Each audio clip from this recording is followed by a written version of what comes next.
everyone, this is Terry Carl, Life Mastery Consultant, and it's Movie Monday. Hope you're having a wonderful start to your week. Today, I would like to share with you the speech that I plan to give tomorrow as my first Toastmasters speech, the icebreaker.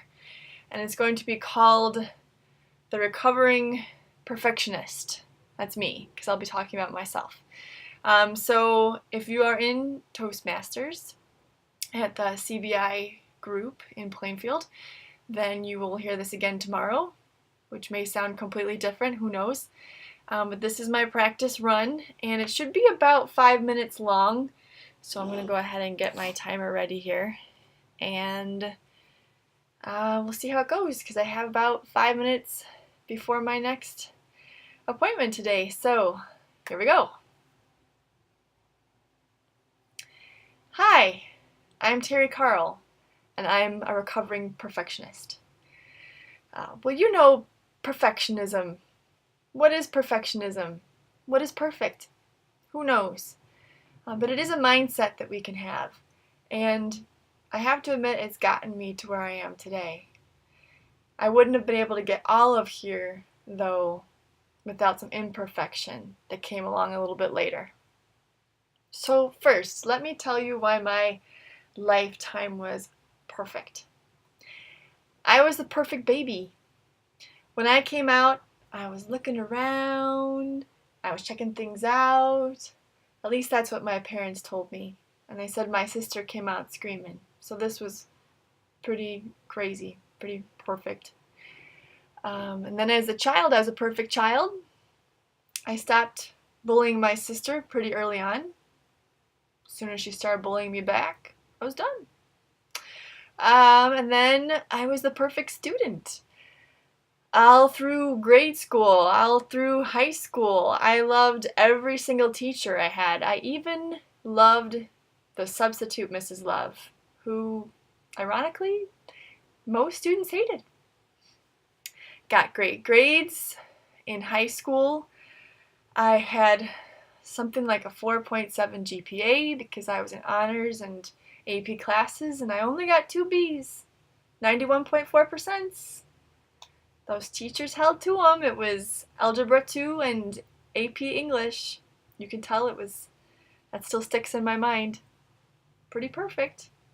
I was first chair clarinet. I was madrigal queen.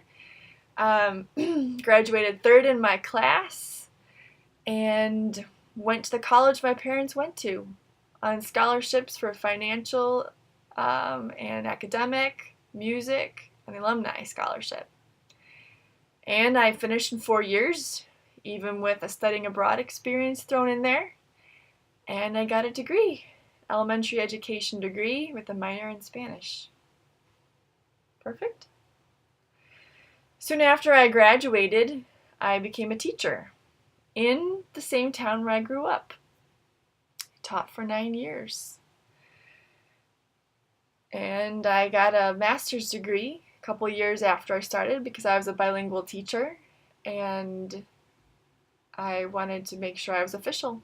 So I got my endorsement, following in the steps of some of my classmates and friends.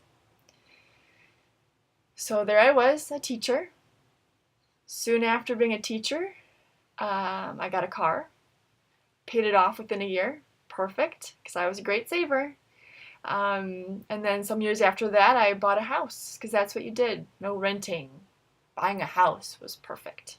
So I had my house, I had my car, I had my stable job, I had my 403B, I had a great teacher's retirement set up for me, I had my summers off, and I was miserable. Wasn't perfect. For the first couple years of teaching, I loved the children, I loved the parents. But I kept telling some of my coworkers, probably gonna quit. But I told myself, let me give myself 5 years. Because a lot of teachers quit before 5 years, so let me give it 5 years. So I did. Still wasn't happy, but kept going. And I believe in the law of attraction, and it really works both ways. You can attract things that you really are excited about, and you can attract things that you really hate. And that's what happened to me. Eventually, circumstances began to change, administration changed, policies changed, and that was the tipping point. So I left, fearing that if I didn't, I might get fired. And then things started to get a little imperfect, because a month after leaving, I left in the summer, perfect quitting time, gave them time to find a new teacher. A couple months in, I said, crap, I need a job. So I started tutoring, which I'm still doing today, and I also got a part-time teaching job with Spanish for the same tutoring company, because I thought, maybe part-time will be better. Gave it a full year, quit in the summer to be perfect, still wasn't happy. A couple months later, crap, I need a job. So then I worked in a warehouse for a year, which first month, and there's my time, so I gotta finish up. First month was pretty perfect. First month or two, it was a physical job, didn't have to think about teaching anymore. But then after a while, I realized also wasn't perfect.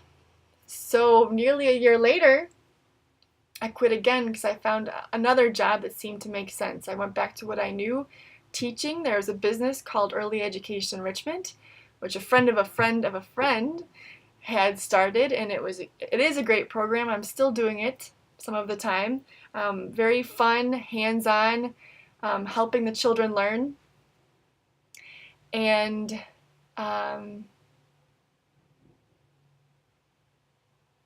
it's 9 o'clock. I gotta finish up. It still wasn't perfect. So soon after that, I had an experience which will be a whole other different story. And I became a coach. And life has been crazy. And life has not felt perfect.